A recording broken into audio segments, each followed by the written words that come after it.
I've got 10 clients in the room. Matter of fact, Laura and Amy came up. Laura Whitaker is with Extra Special People. Matter of fact, I wrote the entire last chapter and summed up the entire Major Gifts Ramp Up model, talking about Jerry Strickland and Carter Strickland, their donor, the super consultant Amy Vance, and the strong CEO, Laura Whitaker. Now here's what I've got here. Laura attended a Major Gifts Ramp Up event in, I think may have been Gainesville, Georgia. I don't know. It was Gainesville, Georgia.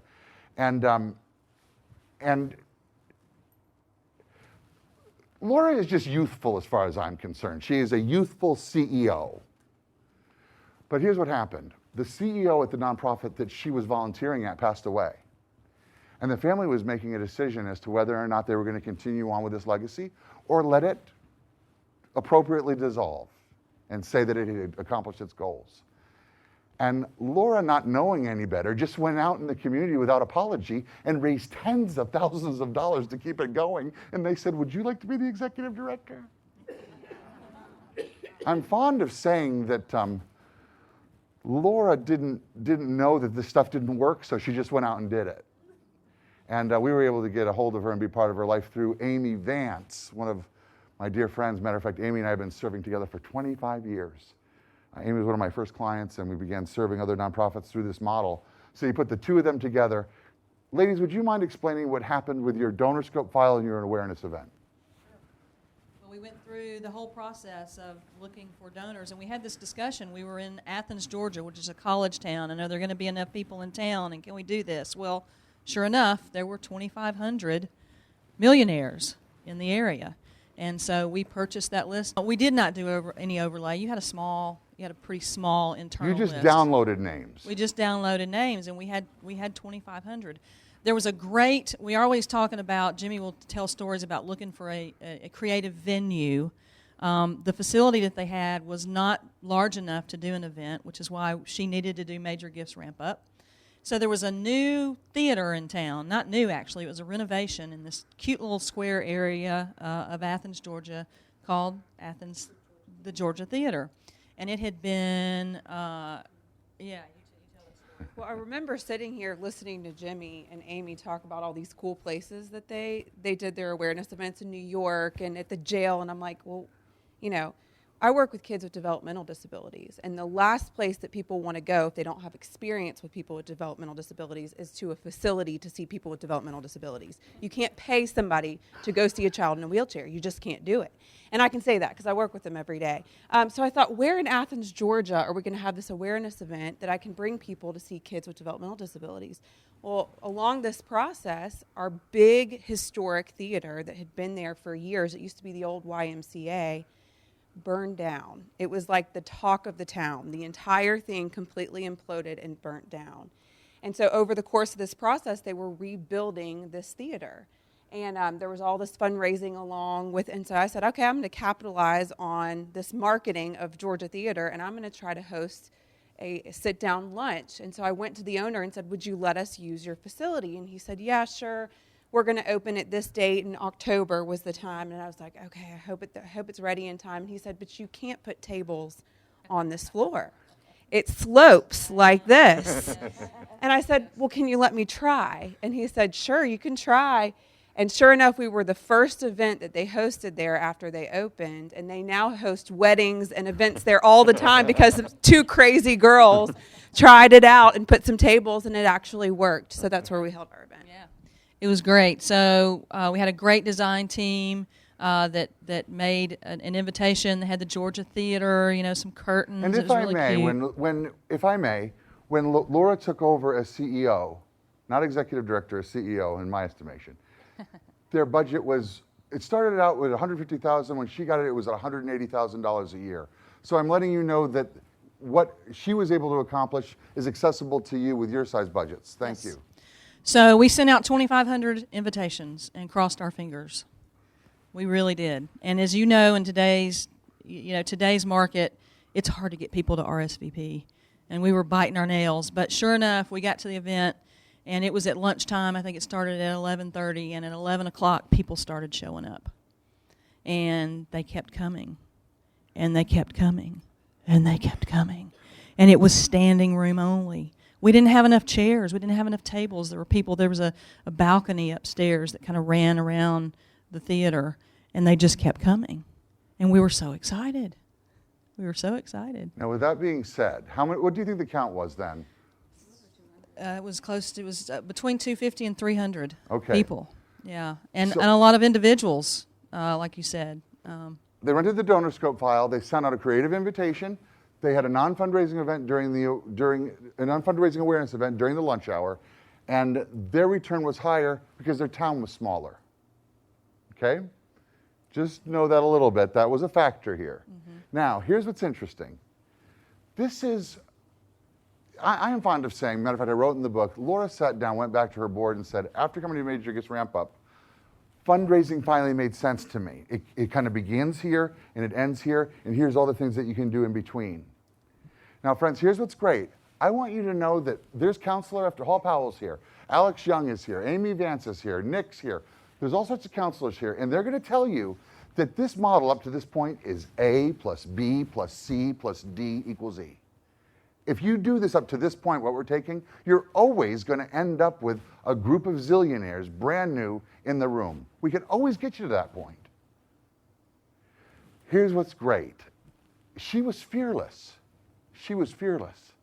And she went out and decided that after those individuals showed up for the first time and had an amazing experience, the gift of extra special people, developmentally disabled children, the authority that she was, and she's got this whole Laura Whitaker blonde thing, kid thing going. They just decided, the community just decided that they adored her a little bit.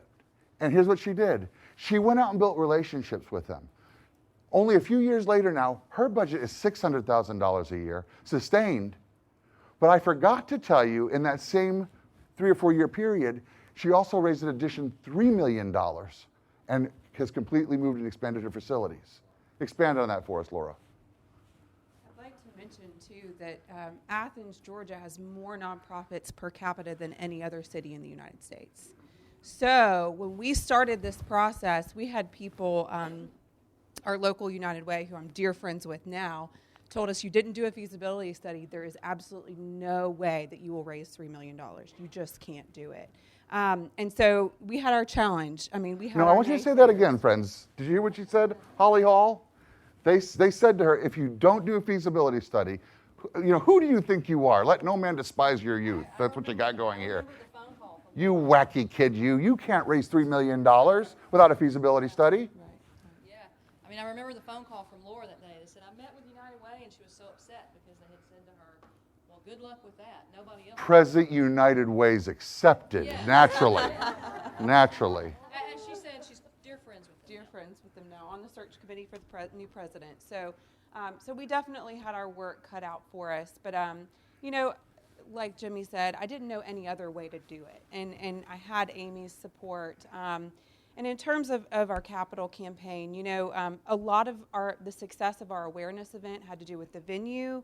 It had to do with the hosts. We have legendary coaches in Athens, Georgia, Vince Dooley, who was over at Auburn, and then Coach UGA. We used that opportunity that we have in Athens to pull people in. And what's amazing that people love to lend their name. They don't have to write a check. All they have to do is lend their name, and they feel really good that they have done something for your organization. So lending your name wasn't difficult for us. We had a bunch of people on our invitation. But what's neat about today is that I have with me Kelly McCabe, wave Kelly, and Kelly is my success story. Kelly's husband was at the awareness event at the Georgia Theater in October of 2011 and they both came. Kelly didn't want to come because, again, she wasn't familiar at the time with people with developmental disabilities, and she came to our signature event, which I'm sure you'll talk about. Kelly and Tim became donors of ours. They were on that list that was rented, so they just received an invitation in the mail, had no idea what ESP was, came to the awareness event, came to the signature event, became donors of ours, is now our development member on our board, and is here with me today. So she's a full circle example of how the process has worked. And ESP currently operates in 1,600 square feet. We serve 300 families in an 8-county area. Our dream that we dreamt up with Amy's help and our board was a new facility so we could serve the 2,000 children in the area that could use ESP services. We dreamt that up. We built our case for support. We shared that dream. Our children shared that dream at the awareness event. And I want to be clear about that because they were the ones that shared the message of what ESP meant to them, and that was the most powerful part. I could speak, Amy could speak, the host could speak, but it was really the children that helped share that message. I think that was powerful. And then we went on from there. And where are we now? What's our facility now? We broke ground in June. We are building a 15,000 square foot facility right next to our current facility. I was actually remembering this on the way. Amy's saying, well, we really need to get our land donated. And I thought, there's no way. We went through this process. 2 years later, the VFW that owns the land right next to our current facility came to us and said, what if we donated our land to you? And they said we would love nothing more than to honor our fathers in war that fought in war than to give this land to these children. And so the land was donated. We raised the money that we needed to raise to build the building. And on top of that, because of the awareness of this campaign and this success, part of our mission is to teach people in the community how to appropriately engage people with developmental disabilities. So our marketing was a big part of our campaign. We had someone come to us and say, we want to donate 70 acres of land so that you can have a residential camp. And so we now have 70 acres of land on top of a building project, and we are expected to finish in May. And we are looking to go through this process again so that we can build a fully accessible, wheelchair accessible camp out on our new 70 acres. It's called Camp what? It's called Camp Hooray. Would you give him a hand, please?